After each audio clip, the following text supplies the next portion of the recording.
il y a un truc que j'ai toujours rêvé de faire. Voilà, c'est ça. Salut les louveteaux. Alors, aujourd'hui, une recette très spéciale, parce qu'on va aller un petit peu visiter l'automne, on va visiter un petit peu les goûts d'automne. Entre l'automne et la Chine, justement, on va se promener un petit peu. Quand je vous dis que la cuisine, c'est du voyage. Et on va faire une recette, pour le coup, spéciale Halloween. Halloween, j'écoute. Donc, pour commencer, nous allons tout simplement travailler sur cette courge-ci. Ça s'appelle le pâtisson. Voilà. Donc, nous n'allons pas pâtisser. Non, non. Et c'est pas Robert non plus. Hein, c'est pas Robert Pâtisson. Mais cela dit, voilà, on va travailler sur ce légume. Donc, la liste des ingrédients que vous aurez besoin pour suivre cette recette, les voilà. Impeccable. Et on va commencer tout simplement par vider notre pâtisson parce qu'il va falloir qu'il passe un certain temps en eau bouillante. Voilà. Donc on y va, c'est parti. C'est d'enlever le chapeau. Faites attention de ne pas vous couper parce que certains, comme celui-ci, sont vachement fermes et le couteau il peut partir d'un coup. En plus, elle n'est pas... Alors moi, j'ai préféré le jaune, parce que le jaune est meilleur. Et après, vous prenez celui que vous voulez. Il y en a des blancs. Voilà. Tu fais le tour. Voilà, je renfonce un peu plus.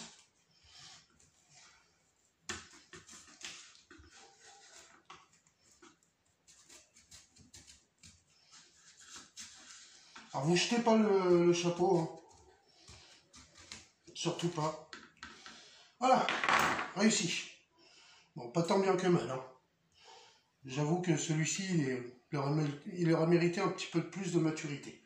Donc ensuite, on va tout simplement enlever un peu la chair avec une cuillère. Alors, prenez une cuillère, vous la prenez comme ça, dans votre main. Hop. Et là,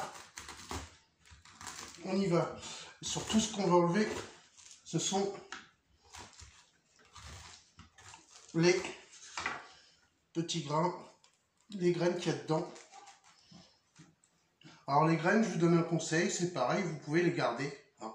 C'est tout à fait possible. Vous les gardez, puis vous les laissez sécher et vous pourrez les planter l'année prochaine.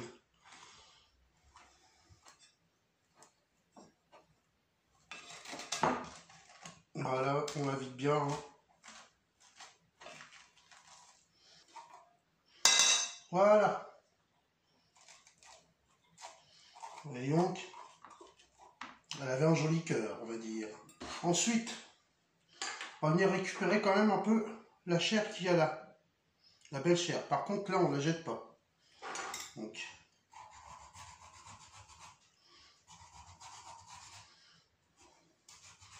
Gardez quand même de quoi poser votre chapeau. Donc, vous faites exactement la même forme que votre chapeau pour que votre chapeau puisse se reposer dessus.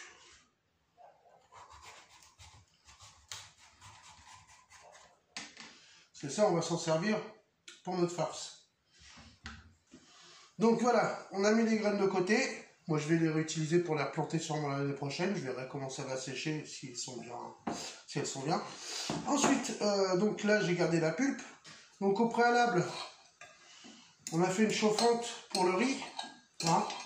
Donc vous laissez de l'eau bouillir pour le riz et une autre pour le pâtisson qui va effectivement aller d'abord faire un petit tour dans l'eau avant d'aller au four. Donc voilà ce que je voulais qu'on obtienne. Hein. Voilà, vous voyez bien, il y a à peu près partout 1 cm d'épaisseur. D'accord? J'ai creusé. Hein. J'ai creusé parce qu'il faut quand même un beau récipient. Parce qu'après on va venir le garnir. Et donc le chapeau, et ben il va toujours dessus. Normalement, hop hop hop, c'est un petit puzzle. Voilà. Donc voilà ce qu'on doit obtenir. Alors, maintenant, on commence par ciseler une échalote. Donc, avant de s'occuper de l'échalote, on va glisser ça dans l'eau bouillante, hein, d'accord, pendant 20 minutes. Donc on y va pour notre échalote. On va pas chercher à faire une coupe spécialement fine, parce que de toute façon elle va être réduite un petit peu dans notre mixture, quoi, dans notre poêle. Enfin voilà quoi. Donc cherchez à peu près, voilà, ce genre de tronçon, à peu près.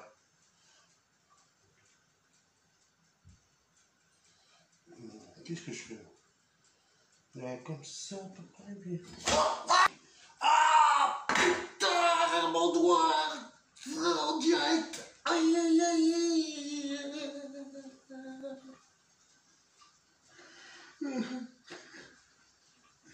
Bon, pas trop d'exagération quand même. C'est bon le ketchup. Je sais pas quel effet ça aura fait, mais voilà, moi je m'amuse en tout cas. Attends. Il est beau mon doigt. Vous savez ce que c'est? C'était une knacknerta. Voilà l'illusion, hein. Quand même. Hein? Quand même.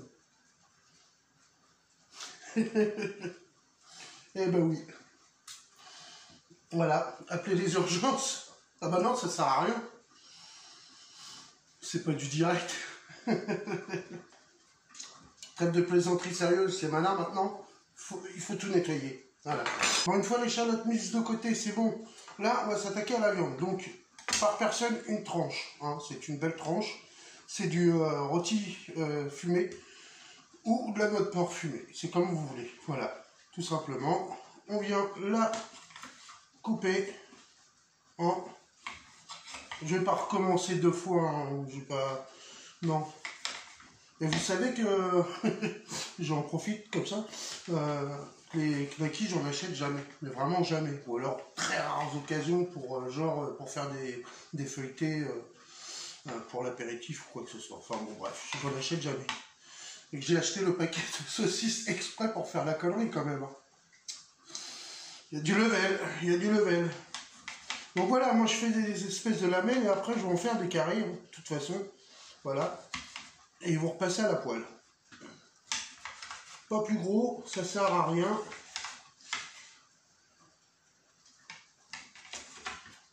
Justement, en parlant de coupure, protégez toujours vos doigts, hein, comme ça, hein, chaque fois. Hein. Pas comme ça ou pas comme ça. Bon voilà, donc, on a pris du poivre de chichon. Ça a une odeur un petit peu citronnée, un petit peu lavande. C'est un délice. On en met un peu dans le moulin.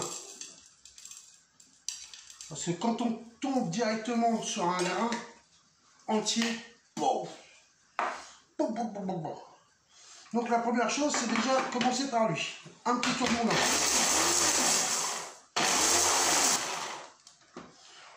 Ensuite, le fenouil. Pareil, parce que j'aime le fenouil, mais c'est pareil quand on tombe sur une graine entière, c'est un peu moins agréable. Hop, pas plus.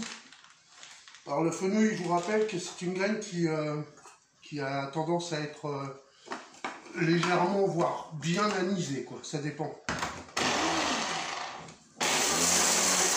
Voilà. Et maintenant, en dernier, les cerneaux de noix. Et non les cerveaux de voix. Voilà. Voilà, le gaiement, hein. Pas plus parce que pour une part ça suffit. Donc j'ai dû mettre 70 grammes à peu près.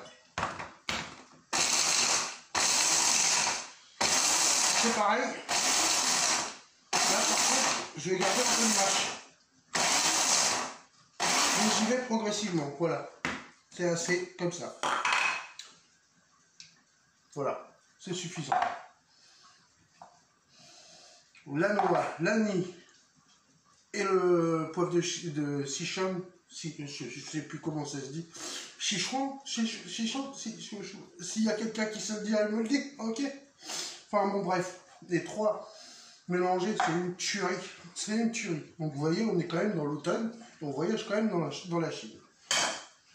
Et je vais passer un coup de mixeur, comme je vous ai dit tout à l'heure, sur ce qu'on a récupéré de l'intérieur de la chair du pâtissier.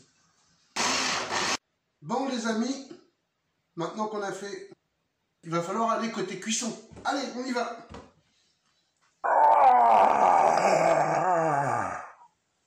Bon, j'espère que vous n'aurez pas eu trop peur. Eh ben oui, il faut bien s'amuser un petit peu hein, quand même. Hein. C'est Halloween, voilà. Donc là, c'est parti. Trêve de plaisanterie sérieuse, là, ça commence à bien faire. On peut vraiment pas travailler avec vous. Vous êtes intenable. Ah là là là. Bon, donc là, c'est parti pour la cuisson. Donc dans une poêle, je mets du beurre et de l'huile à fondre. Voilà, tout simplement. Jusque là, tout va bien. Le bateau coule normalement. C'est très bien. Là, on va pouvoir y déposer notre échalote. Pas de bout de doigt dedans, hein, attention. Hein.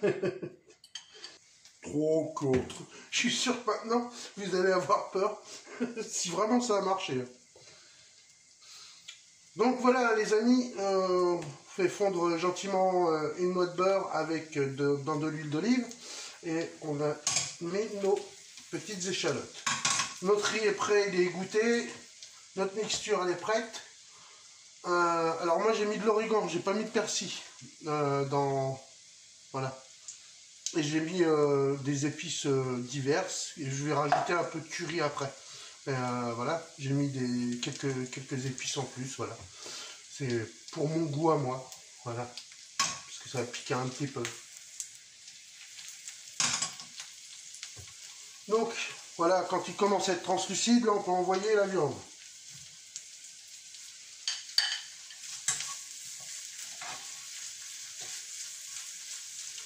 On va remonter un petit peu le gaz pour avoir un peu de coloration.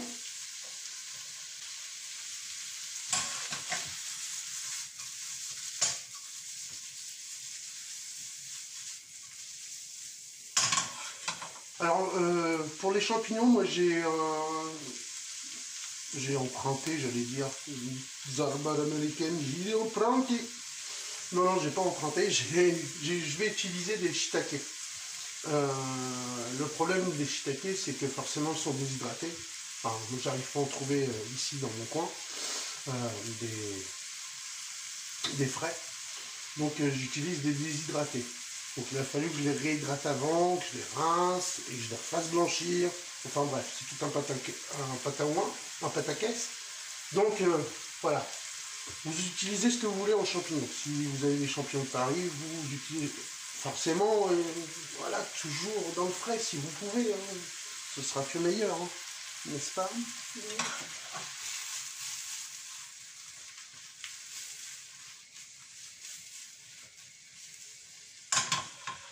Voilà, il y a un peu de jus qui sort, un peu d'eau, c'est normal. On va attendre avant de mettre la noix. On va attendre que l'eau s'évapore complètement. Sinon, ça va venir humidifier la noix et la noix va pas se torréfier. Là, on va chercher à la torréfier un peu quand même. Alors, on aurait pu aussi utiliser, à la place de cette noix de jambon, là, on aurait pu utiliser des lardons. Hein, ou la poitrine de veau. Pour ceux qui ne mangent pas de beurre, voilà, une poitrine de veau va très bien avec ce plat. Donc voilà.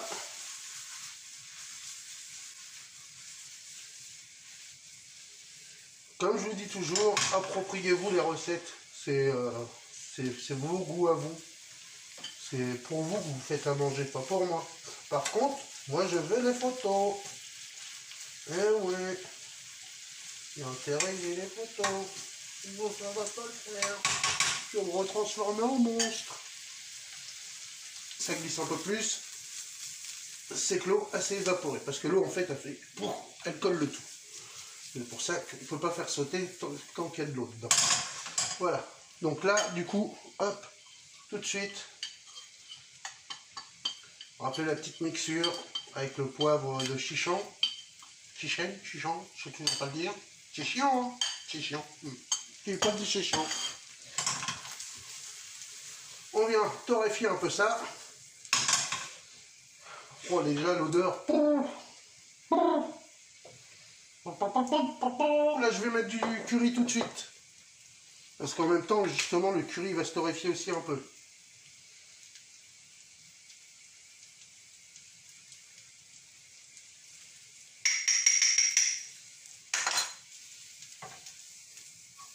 Ah là là, ça prend une autre envergure quand même. Par là même, je vous fais voir. Voilà. Alors, moi, j'ai fait un tout petit peu trop loin dans le... Parce que comme j'étais en train de préparer mes conneries, j'ai laissé un tout petit peu trop dans l'eau. 20 minutes, c'est le grand maximum. J'aurais dû vous dire un quart d'heure. Donc, si vous... De toute façon, vous n'aurez pas encore fait la recette. Un quart d'heure, c'est bien. Sinon, vous voyez, elle s'est cassée. Voilà. Je vous l'avais pas encore fait voir. Sortie de l'eau. Bon, voilà, là, c'est une jolie couleur. Bien doré. On refait un petit peu les shiitake là. Voilà,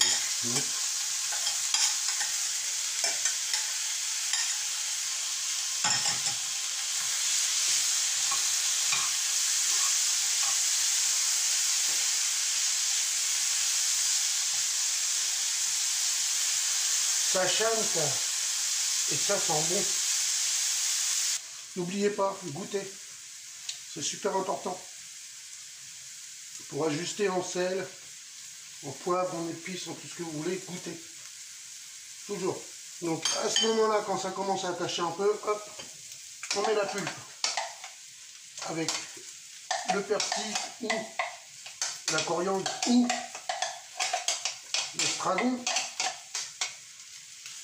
ou l'origan. Ouais, pour moi, c'est de l'origan. Voilà, quand on a cette consistance-là, un peu pâteux, voilà, on vient d'étendre avec de la crème fraîche liquide, enfin de la crème liquide. Pas trop. Pas trop. Voilà. Toujours, hein, vous y allez toujours petit à petit. Voilà. C'est toujours plus facile d'en remettre en cuisine, comme je vous dis toujours, que d'en enlever. Là, il va falloir goûter pour voir s'il faut ajuster. Mais en tout cas, au niveau de la consistance, j'ai ce qu'il me faut. On coupe le feu et on goûte. Ça monte un tout petit peu de sel. Hop, pas plus. Et là, on vient casser tout de suite un œuf. Hop là. Oh, des jumeaux, chouette. C'est surprise ça quand on a des œufs, des vrais œufs. Alors, aussitôt hein, vous mélangez, hein, parce que sinon l'œuf il cuit et après, bah, ça fait plus un lion, hein, ça fait une omelette. Ça a un bel aspect.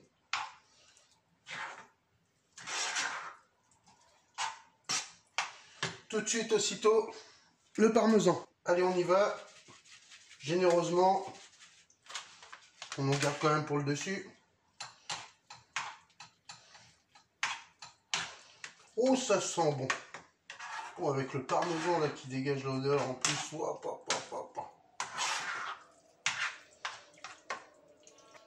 Donc là, parmesan dessus, bien recouvert. Mettez-en une bonne couche parce que franchement, le parmesan, c'est pas comme le gruyère. Le gruyère, c'est plus gras que le parmesan.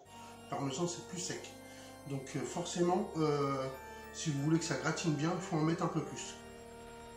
20 minutes à four chaud, 160-180. Voilà. Vous posez ou pas le chapeau dessus, moi je ne le pose pas, parce que je veux que ça gratine. Bon, bah, j'espère que cette vidéo vous aura plu, que vous serez quand même au moins un petit peu amusé, voilà. Moi je me suis bien amusé en tout cas. Donc si c'est le cas, laissez vos coms, et puis À bientôt pour une prochaine recette et n'oubliez pas, hein, likez, abonnez-vous et partagez. Allez, bisous les louveteaux, hein. Salut.